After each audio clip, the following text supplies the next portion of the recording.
Welcome to Whiskey Cast, cask strength conversation featuring news and interviews from the world of whiskey. I'm Mark Gillespie, and this is episode number 1116 for July 6th, 2025. Coming up in a few minutes. We've been fortunate, or I have, let me make it the same way all the time. You know, the bottom line is what counts. It's the expensive way we make wild turkey with the low proof, put it in the barrel. We just don't pay a premium for our grains. They let me make it the way I want it. That, of course, is the one and only Jimmy Russell of Wild Turkey fame. Jimmy turns 91 later this year, and in September he'll mark his 71st anniversary at Wild Turkey.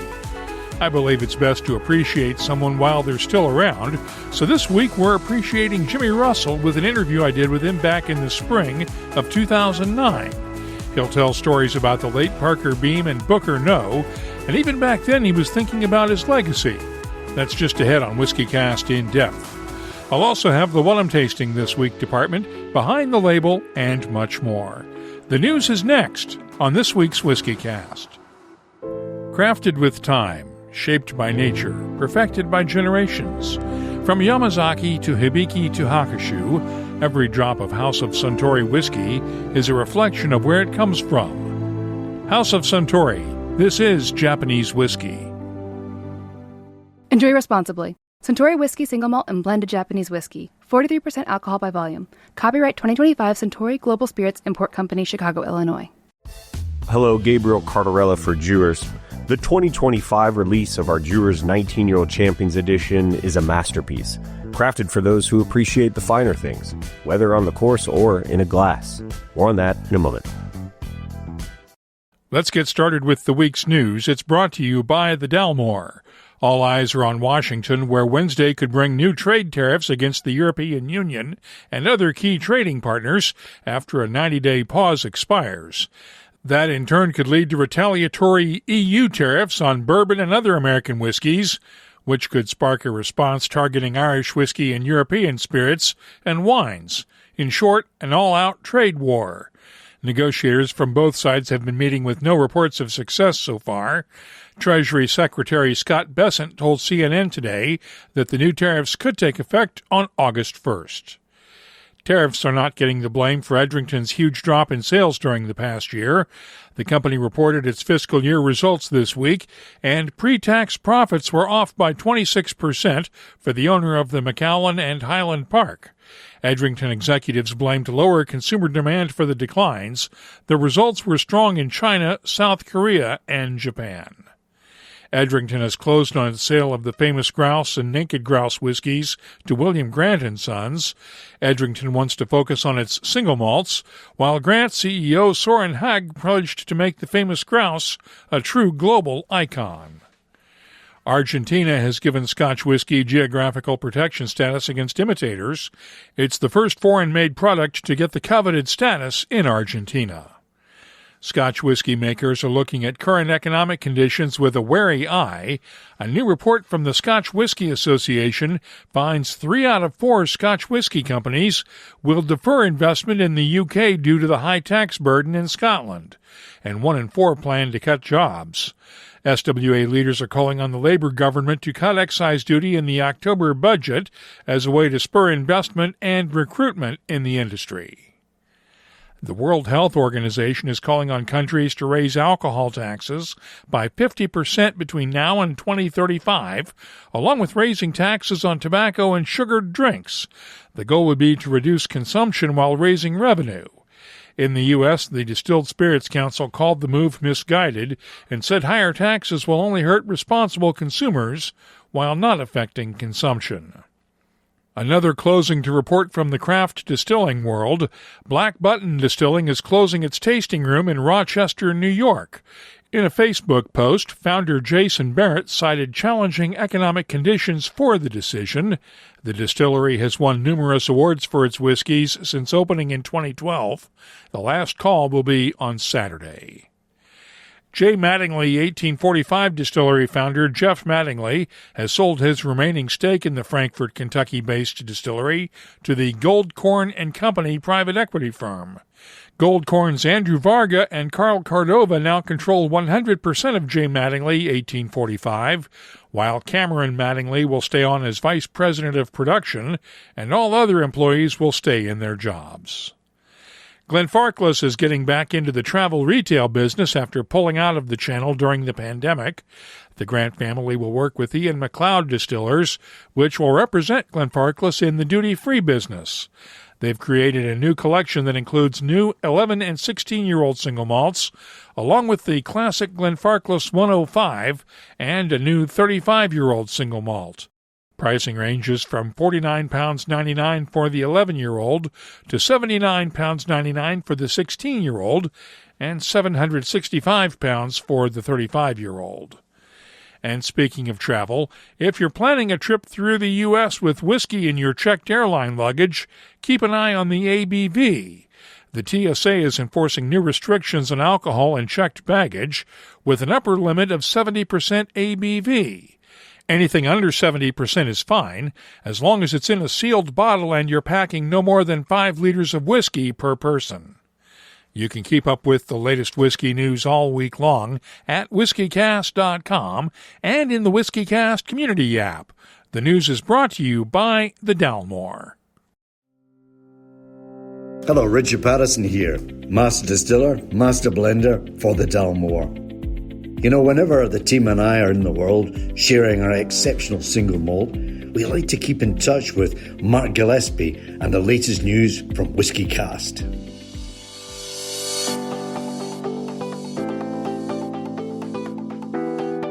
Let's check the calendar and see what's happening around the world of whiskey. The Whiskey Exchange is hosting a summer barrel-top whiskey tasting this Thursday night at its London Bridge shop in London, and has a Compass Box blending workshop coming up on the 31st of July. Belfast Whiskey Week events kick off on Friday the 18th and run through July 26th in Belfast, Northern Ireland. The Top Shelf Whiskey Festival is July 25th in Canberra, Australia, followed the next day by the Whiskey Show Canberra in Australia's capital city. If you're organizing a whiskey event, let us know about it. We'll add it to the calendars at whiskycast.com and in the WhiskyCast community app. Dewar's 19-year-old Champions Edition is more than just exceptional whiskey. It's a tribute to the U.S. Open Championship. Each year's limited edition release is crafted to honor the host course, integrating its spirit through a unique cask finish. For the 2025 tournament at Oakmont in Pennsylvania, Dewar's continues this tradition with an exceptional 19-year-old whiskey, double-aged, then finished in a way that nods to Pennsylvania's long-standing connection to apple brandy. Created by 6-time Master Blender of the Year Stephanie McLeod, this year's edition is finished in Calvados apple brandy casks, imparting layers of green apples, apricots, citrus, warm spice, and a touch of honey. This isn't just a tribute, it's a masterclass in blending. Seek it out, savor every drop, and trust me, you'll be glad you did. Please enjoy responsibly. Copyright 2025, Dewar's is a trademark. Imported by John Dewar & Sons Company, Coral Gables, Florida. Blended Scotch whiskey, 43% alcohol by volume. There's no arguing the place Jimmy Russell holds in bourbon history. In September of 1954, he started working at Wild Turkey, and 71 years later, he still shows up several days a week to check on the distillery and sign a few bottles in the Visitors Center. In November, Jimmy will celebrate his 91st birthday. As I said at the start of the show, I think it's best to celebrate someone's life and accomplishments while they're around to receive the praise. Not that Jimmy needs it. He was part of the inaugural class of the Kentucky Bourbon Hall of Fame in 2001, and in 2016 he was inducted into the Hall of Fame again, this time as the recipient of the Parker Beam Lifetime Achievement Award. Those are just a couple of the accolades he's received over the years. I've had the pleasure of interviewing Jimmy many times, but one of my favorites remains the conversation we had in the spring of 2009, shortly after the release of Russell's Reserve Bourbon and Rye. Now, with the new 13-year-old Russell's Reserve just released, it seems like the right time to celebrate Jimmy Russell. I started our interview back then by asking him about the secrets to maturing bourbon properly. To age bourbon properly, it has to be in a dry place. And in the summers in Kentucky, ours was metal-clad buildings with tin on the sides and ricks. You just roll the barrels in, and it gets real hot in the summertime. That bourbon expands out into that new charred oak wood. The wintertime it extracts. And at that time, and it's amazing when you ask the question, always think about alcohol evaporating a lot faster than water. But the pores in that wood are open, and that water is going out and leaving the concentration of alcohol. And we lose, in our aging process, the way we age, we have a lot of windows in our buildings. We open the windows in the summertime to get the good air circulation. And we lose about a third in 8 years of aging in our process. So that's evaporating out, and it's leaving the concentration of alcohol in there. Now, going to Scotland, Ireland, even bourbon, if you was in a damp, cool place where you didn't have that hot summers, it would do the same thing. And then that barrel, the pores in that barrel is pretty well closed. We've lost a third in it. So it's not really breathing like it would. If you brought Scotch and put it in barrels in Kentucky in a dry place, warm, it would probably go up. But same way with bourbon. If we put it in a damp, cool place, it would go down and improve because it does. The barrel won't breathe, what we call breathing. And then you got that consolidation of condensation in that barrel dropping water back down in the barrels. But that's a big difference in them. Now let's talk about the rest of the range because you've added more expressions along the way. Right. Well, we talked about the spirit, single barrel, the rare. Now we have the Russell's Reserve. It's a 10-year-old limited edition small batch bourbon, which is excellent. Not because it's got my name on it. And I tell people I tease and cut up. I like to tease and cut up. If you don't like it, to call Eddie Russell, my son. He's responsible for it. If you like it, I'm the one to say. But it's something we got together with. It's something. And I've got to give you my personal taste, and I think if you talk to Eddie, he would say the same thing. I don't think bourbon really starts maturing until it gets about 6 years old. 6, 7, 8, 9, 10, 11, and 12. Now, I don't like a real old bourbon because in that range of 7 to 12, you got the combination of the vanillas, the caramels, the sweetness, and the wood. The longer you leave it in that barrel, the more the white oak wood taste comes. If you like a lot of woody taste, you like an older bourbon. Me personally, I just don't like a lot. I like the combination of all of them. And then you've got the Russell's Reserve, right? Now we come out with the Russell's Reserve rye. Now the rye, Wild Turkey's always made a rye, Wild Turkey rye. Now I'm just opposite on rye whiskeys. I think rye whiskeys reach your peak around 6 to 8 years old. They're more spicy and all, and the longer you leave it in that new oak wood, the more spicy and more woody it becomes. But my personal taste, and the Russell's is 6-year-old rye. It's between 6 and 8 years old. And that's the age I like on good rye whiskeys.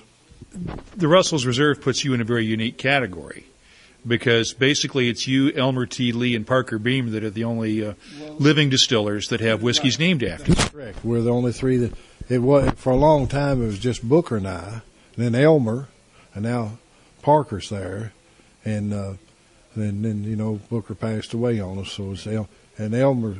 We're all we're bitter enemies. We're all great friends. We're together all the time, and Elmer's getting way up there, but we're still seeing each other. He only lives 12 miles from me, so we see each other quite a bit. Tell me about working around Elmer growing up. What was it like competing with him? Well, really we don't call it competing. It's competing one way, but we're close friends. We do anything we could to help each other, and we tease and go on all the time. And the fellow that runs Buffalo Trace, he was always trying to get Elmer and I together to get us to say. he finally says, "No use to fool with them too. You're not going to get anything to say anything about each other." And same way we had some the Thirsty Travelers. It's a television thing out of Canada, someplace. Mm-hmm. They had an interview with us several years ago, and they were trying the same thing. They finally said, "Just quit. They're not going to say anything about each other except cutting up with each other, teasing one another, but they're not going to say anything about each other." And one of the greatest things in my memory, Booker was, got in bad shape and passed away. A magazine had done an article on Booker and Elmer and I. They'd done the stories on us. And Booker wasn't doing too well, so we went to Booker's home to do the photo shoot. And we was down there all day, and the three of us, and people was with us. We were supposed to be down there for a couple hours. It lasted all day, and there those people was having a great fun. We were too, on each other, going on and cutting up, and we had a great time. That's memories that I have with them three. I used to tease them a lot. Booker had been retired for several years. Elmer had been retired for a long time. And I was teasing them. I said, here you sit back home every day and do promotionals, and I have to go to work every day at the distillery. They laugh. And I still do. I'm still active in the distillery every day when I'm in town. I never had the privilege of meeting Booker Noe because I got into whiskey journalism after he had already passed on, sad to say. Tell me about Booker Noe. Do you know Fred Noe? Oh, I know Fred. That's Booker? Yeah. Just exactly. Except Booker was, Freddie's a big boy. I still call him Freddie. Fred's a big boy. His dad was larger than he was. I like to stand by Booker. He made me look small. But they're just exactly alike. Booker was honest. I hope that's what you find with me. What we tell you, what I say, it's what I believe in. I'm not putting on a show or anything. Booker was the same way. Elmer's the same way. Parker's the same way. We tell you what we're doing. If we don't like it, we're going to tell you about it. We're not going to, the old saying in Kentucky, we're not going to beat around the bush about it. It's what we think about it. Tell me about Parker Beam now, because it seems like the Russells, the Beams, a few of the other families around there have been in distilling a long time. A long time. We've been in, and this is another thing is I like so well about it. Think so much about it. Booker and I have been close friends forever. Parker and I have been close friends forever. And Bill Samuels, but now Bill's a little more in marketing and all. And even Bill's daddy. And then Bill's son. But you got Craig Beam, Parker's son. You got Fred Booker's son and Eddie, my son. And they're all close friends. So you'll have to put up with the Noes and the Beams and the Russells for a long time. Now, I have to ask, do you have any Noes or Beams working for you? No, we don't. No, we don't. Uh-uh. Because I know there's a bunch of Noes working for other distilleries, a bunch of Beams working for other distilleries, and all that. And it's sort of this running joke. Yeah. Parker worked for Heaven Hill. Yeah. Craig works for Heaven Hill. Uh-huh. It really is just sort of one big family. Well, Freddie's wife, not Freddie's wife, I'm getting old and feeble. Booker's mother was a Beam. Booker Noe's mother was a Beam. Her sisters to the original Beams. And then down the line, still is Beam family, and then say that it's a lot of Beams out at a lot of different distilleries. I know for many years there was one with Seagram's. There's one at different places. It's always been Beams at other distilleries too. There's 2 or 3 sets of that Beam family. They all go back to the same original, but they worked at a lot of different distilleries. If you had to go back and change anything about the way things have worked out in the whiskey business over your years in the business, what would you go back and change? Well, really, we haven't changed nothing with Wild Turkey. The same formula, same cooking temperature. We've been fortunate, or I have, let me make it the same way all the time. The bottom line is what counts. It's the expensive way we make Wild Turkey with at low proof, putting it in a barrel. We just don't paying a premium for our grains. They let me make it the way I want it where, nowadays everybody's looking. The biggest change, and it's helped more than anything, when I started, you done everything by hand. You run the still by hand. You have one hand on a pump, pumping into the still. You have nothing on the steam controlling the proofs and everything. You got better equipment now. We still have that person sitting there, but you got equipment that makes that adjustment for you. And that's a little better because, equipment's a little quicker than an individual sitting there with it, but we still have a person sitting right there with it, making sure that it meets the standards that we're looking for. And the worst problem I had when we got this, started putting in this equipment several years ago, the people that had been running the still makes a certain sound. We call it whistling. And if it changes, it means something's changing in the still. You need to add more steam or more product, fermented mash going in the still. And when we first put in the equipment, well, for a long time, that was the hardest thing I had. The people running the stills, they'd been so used to making adjustments themselves. When it's changed sound, they just want to run over and do the adjustments themselves. That was one of the biggest things that we had. But that's the biggest thing. You got, better equipment now. Did that help make the whiskey more consistent from batch to batch? I think so. Our still operators were excellent. But, you're more, if something happened to happen, you wasn't right there. But with equipment, it's going to take care of that. One of the really interesting things that's really sort of developed over the last few years is the whole bourbon tourism thing. Right. Because now you've got passionate Wild Turkey fans that are coming to visit you guys in Lawrenceburg. Everybody out like what I'm doing right now, it was marketing salespeople. There wasn't nobody from production out in the field. And Austin Nichols Company, over 20 years ago or longer, decided they wanted me to go out and work with our salespeople and talk to people and explain how it operated. Now everybody has somebody about it, but I was the first one that I know of was out doing that. And now everybody has them. And the amazing thing to me over the years, when I started, bourbon is whiskey, it's all the same. People didn't have a lot of understanding about what it was. Nowadays, people knows. They know all about it, how and everything about the different ones and everything. It's amazing to me how much, and I think part of this is the bourbon trail. Part of it's y'all, stories and videos and things like that. People's wanting to know. And they're becoming better educated themselves. They're on the internet, all these bourbon society. They've got their own clubs and everything, and they're looking and they're studying about it, same way as the Scotches and everything else would down. How much longer are you going to do this? Well, I don't know. I'm in good health. I tell people now, when you're young, you have to work. Take care of your family. But now I work because I enjoy it. It's really not work to me. It's something I love to do. I go to still. I'm there every day. My wife says I'm there all the time. I live 6 miles away. It takes me less than 10 minutes to get to work every day. And even on Saturdays and Sundays, I'll be out there. Maybe drive through and say hello to people running the stills and cookers and things, and things like that. I'm in and out there all the time. Through the week, I'm there every day, 8 hours or more, if I'm not out traveling.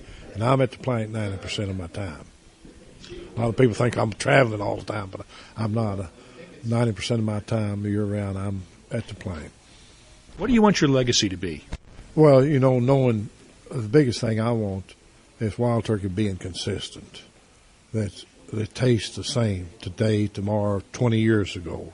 That's my thing. I want to be known as making a Wild Turkey bourbon was consistent in flavor and taste the whole time I was there. And I can promise you this, it will for the next 8 to 10 years, or 12. I can't guarantee you after that. That's what I'm making and putting in the barrel now, so I know what it's going to be. So after that, if something happens, I won't promise that, but I know up until probably 2018, 2022, that part of it, if you're buying a Russell's or 101 or Rare Breed, it's going to be consistent in flavor and taste. Here's a sign of the respect many whiskey lovers have for Jimmy Russell. A few years ago at the end of the American Whiskey Convention at Philadelphia's Citizens Bank Park, there was a huge crowd gathered to wait for the elevator. Jimmy, unassuming as he always is, was waiting at the back of the crowd when someone yelled out, "Can we make room for Jimmy Russell?" Instantly, the crowd parted like the Red Sea to let Jimmy take the next elevator down. Thanks for all the memories, Jimmy, and for all of the whiskeys you've given us over the years. That's this week's Whiskey Cast in Depth. Let's start off the What I'm Tasting this week department with the Jacob's Pardon Cask Collective 16-year-old Oloroso Sherry Cask finished American whiskey I mentioned last week during the news. It's bottled at 48.25% ABV, and the nose has touches of figs, dates, caramel, honey, and milk chocolate. The taste has Oloroso notes of figs and dates along with white pepper, honey, and chocolate notes, while the finish is long and spicy. I'm scoring the Jacob's Pardon Cask Collective 16-year-old American whiskey a 92. Phil Steger at Minnesota's Brother Justice Distilling is a maverick who marches to the beat of his own drum, and he's just released the Brother Justice 2025 Founders Reserve American Single Malt. It's made from whiskeys 1 to 3 years old and bottled at 62.5% ABV. The nose has touches of candied orange slices, cherries, pineapple, and chocolate. The taste is spicy with black pepper, clove, orange peel, cherries, and pecans. The finish is long and nutty with a touch of orange peel. I really wanted to like this one, but the overall taste is a bit harsh and young. I'm scoring the Brother Justice 2025 Founders Reserve an 86. And finally, let's look at the new Heaven Hill Grain to Glass Rye 2nd Edition release. I received a sample this week. It's bottled at 52.6% ABV. The nose has baking spices, almonds, toasted oak, and cocoa beans. The taste has an excellent balance of orange marmalade, chocolate, white pepper spice with a hint of clove, honey, and vanilla. The finish, long with touches of vanilla, orange peel, and charred oak.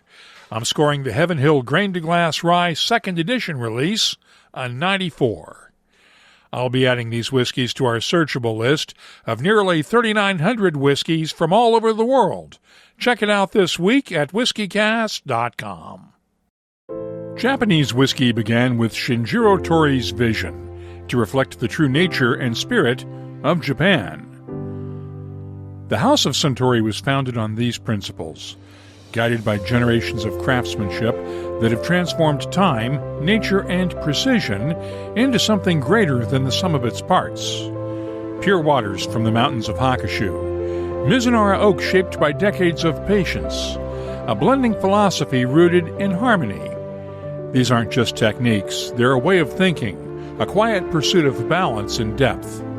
From the layered complexity of Yamazaki to the crisp vibrancy of Hakushu and the elegant artistry of Hibiki, every whiskey is a reflection of where it comes from and the hands that shape it. House of Suntory. This is Japanese whiskey.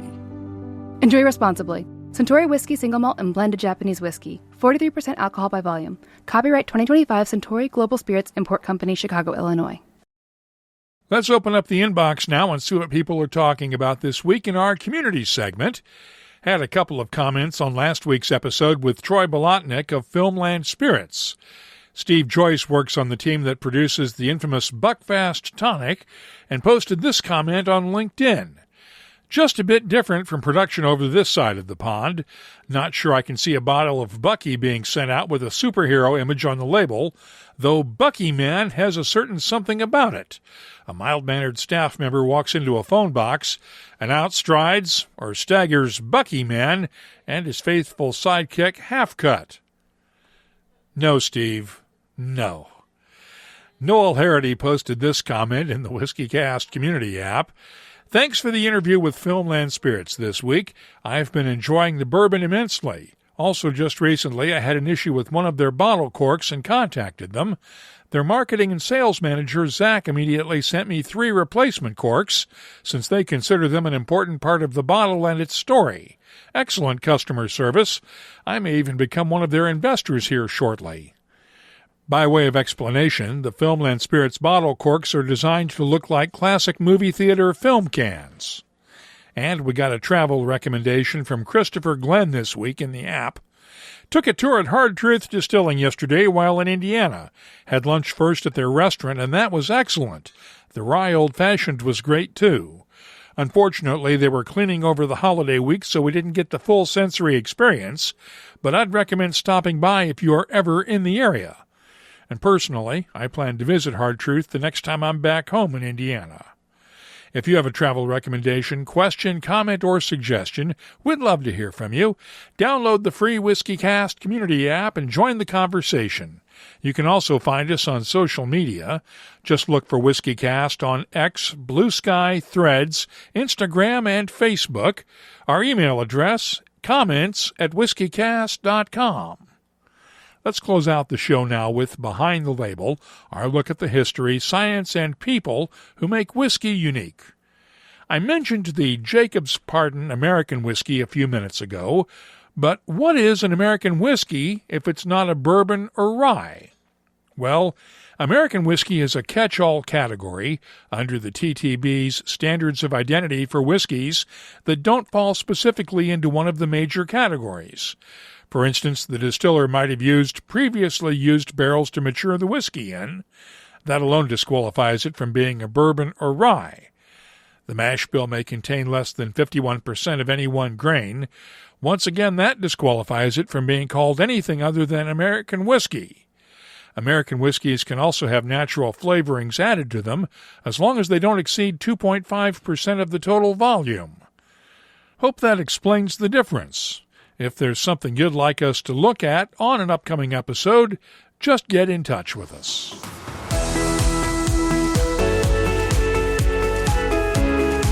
That's all for this episode of WhiskeyCast. You'll find links for the stories in this episode in our show notes at whiskeycast.com. That's also where you'll find the latest whiskey news, my tasting notes, the calendar of events, and a complete archive of past episodes going all the way back to 2005. Get in touch with us. Download the free WhiskeyCast community app from your app store or find us on social media.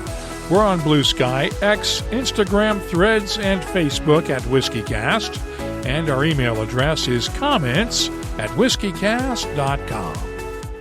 Crafted with time, shaped by nature, perfected by generations. From Yamazaki to Hibiki to Hakushu, every drop of House of Suntory whiskey is a reflection of where it comes from. House of Suntory, this is Japanese whiskey. Enjoy responsibly. Suntory Whiskey Single Malt and Blended Japanese Whiskey. 43% alcohol by volume. Copyright 2025 Suntory Global Spirits Import Company, Chicago, Illinois. Discover the 2025 limited release of Dewar's 19-Year-Old Champions Edition, finished in Calvados apple brandy casks, a perfect fusion of craftsmanship and tradition. Here's to great whiskey and the game that inspires it.